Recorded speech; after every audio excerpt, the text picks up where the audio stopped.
நண்பர்களே, welcome to ஹேம்சூம். இன்னைக்கு நம்ம பேக்கரியில அதே மாதிரி டீ கடையில கிடைக்கக்கூடிய பன் ரெசிபி தான் நம்ம பார்க்க போறோம். இது வீட்லயே ரொம்ப ஈஸியா குவிக்கா எப்படி பண்றதுன்னு வாங்க பார்க்கலாம். இது செய்யறதுக்கு நான் 3/4 கப் அளவுக்கு வார்மான மில்க் எடுத்திருக்கேன். பால் ரொம்ப சூடா இல்லாம ஆறி இல்லாம பாத்துக்கோங்க. இதோட 3 டேபிள் ஸ்பூன் அளவுக்கு சுகர் ஆட் பண்ணிக்கிறேன். 2 டீஸ்பூன் அளவுக்கு ஈஸ்ட் ஆட் பண்ணிக்கிறேன். இதெல்லாம் சேர்த்துட்டு நல்லா கலந்து விட்டுட்டு ஒரு 10 நிமிஷம் அப்படியே மூடி போட்டு வச்சிடலாம். பால் வந்து ரொம்ப சூடா இல்லாம மட்டும் பாத்துக்கோங்க, இல்லைன்னா நம்மளுக்கு ஈஸ்ட் வந்து ஃபார்ம் ஆகாது. இப்போ நம்மளுக்கு ஈஸ்ட் வந்து 10 நிமிஷத்துக்கு அப்புறம் சூப்பரா ஃபார்ம் ஆயிருக்கு. இதோட 2 கப் அளவுக்கு மைதா மாவு சேர்த்துக்கிறேன். 2 ஃபுல் கப் அளவுக்கு மைதா மாவு சேர்த்துக்கோங்க. சுகர் சப்போஸ் பத்தலன்னு நினைக்கிறவங்க மாவுல வந்து சுகர் ஆட் பண்ணிக்கோங்க. இதோட கொஞ்சமா வந்து சால்ட் ஆட் பண்ணியிருக்கேன். இப்போ எல்லாத்தையும் நல்லா மிக்ஸ் பண்ணிக்கிறலாம். இதை வந்து நம்ம இப்போ டஃப் மாதிரி ரெடி பண்ணிக்க போறோம்.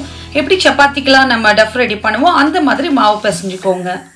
இதுல ரொம்ப முக்கியமானது ஈஸ்ட் ஃபார்மேஷன் தான். ஸோ பால் வெதுவெதுப்பா இருக்கிற மாதிரி பார்த்துக்கோங்க. இப்போ நல்லா மாவு தேய்ச்சதுக்கு அப்புறம் 2 டேபிள் ஸ்பூன் அளவுக்கு எண்ணெய் ஊற்றி மறுபடியும் மாவை வந்து ஒரு 10 நிமிஷத்துக்கு நல்லா பிசைஞ்சுக்கோங்க. இந்த மாதிரி நல்லா சாஃப்டான டஃப் இப்போ நம்மளுக்கு கிடைச்சிடும். இப்போ நம்ம ரெடி பண்ணி வச்சிருக்கிற மாவு மேல கொஞ்சமா ஆயில் போட்டு அதை வந்து நல்லா ஸ்ப்ரெட் பண்ணி விட்டுக்கோங்க. எல்லா இடமும் படுற மாதிரி ஸ்ப்ரெட் பண்ணதுக்கு அப்புறம் 1 ஹவருக்கு வந்து இதை நல்லா மூடி போட்டு மூடி வச்சிடலாம். இப்போ 1 மணி நேரத்துக்கு அப்புறம் ஓபன் பண்ணி பார்த்தீங்கன்னா நம்மளுக்கு மாவு இந்த மாதிரி நல்லா சாஃப்டா வந்து கிடைச்சிருக்கும். இதை லைட்டா பிசைஞ்சு எடுத்துக்கோங்க. இந்த மாவுல இருந்து குட்டி குட்டி மாவா வந்து பன் ரெடி பண்றதுக்கு தனியா எடுத்து வச்சுக்கலாம். இப்போ வீடியோல இருக்கிற மாதிரி எல்லா மாவுலயும் வந்து கொஞ்சம் கொஞ்சம் மாவு நான் தனியா எடுத்து வச்சுக்கிறேன்.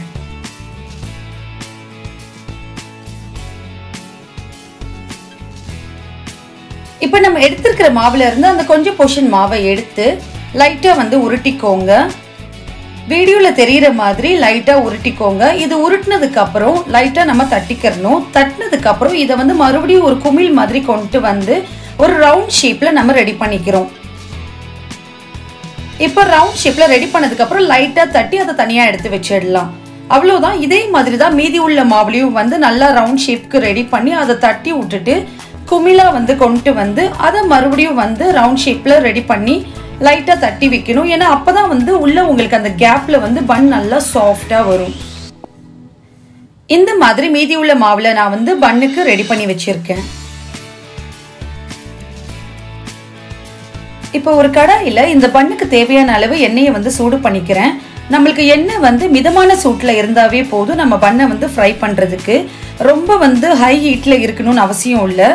எண்ணெய் வந்து லைட்டா சூடானாவே போதும் நம்ம பன்னை வந்து போட ஆரம்பிச்சிடலாம். நல்ல லோ ஃப்ளேம்ல சிம்ல வச்சு வந்து பன்னை ஃப்ரை பண்ணுங்க. இல்லைன்னா உங்களுக்கு சீக்கிரமே வந்து அது தீஞ்சிடும், உள்ள வந்து ஃப்ரை ஆகாம இருக்கும். பன்னை வந்து நல்லா திருப்பி திருப்பி போட்டு ஃப்ரை பண்ணுங்க. ஒரே பக்கமே வந்து ஃப்ரை பண்ணாம 2 பக்கமும் நல்லா திருப்பி திருப்பி போட்டு நல்ல சிம்ல லோ ஃப்ளேம்ல ஃப்ரை பண்ணுங்க. அப்பதான் நம்மளுக்கு பன்னு வந்து சூப்பரா கடையில கிடைக்கிற பன் மாதிரியே கிடைக்கும். இப்ப பாருங்க, சூப்பர் பிரவுன் கலர்ல செம்மையா பன் ரெடி ஆயாச்சு.